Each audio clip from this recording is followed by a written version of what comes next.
Après la session inaugurale de dimanche marquée par la cérémonie de passation de la présidence de la conférence entre le ministre britannique des Affaires étrangères Alok Sharma, président de la COP26, et son homologue égyptien Sameh Shoukry, président de la présente COP, le sommet de l'ONU sur le climat s'est poursuivi ce lundi au Centre international des congrès de Sharm el-Sheikh avec l'ouverture des travaux de la conférence des chefs d'État.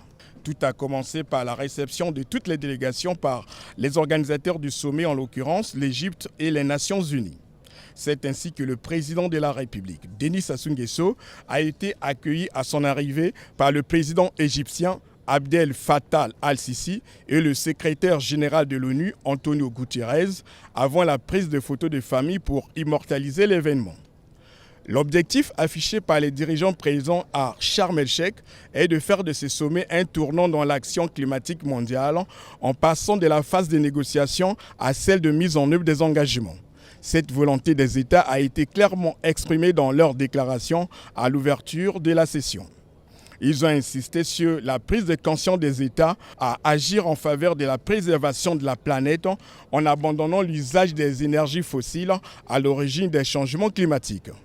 S'exprimant le premier, le président égyptien Abdel Fattah al-Sisi a indiqué que le monde est exposé à des dangers existentiels et à des défis sans précédent qui affectent la survie de la planète.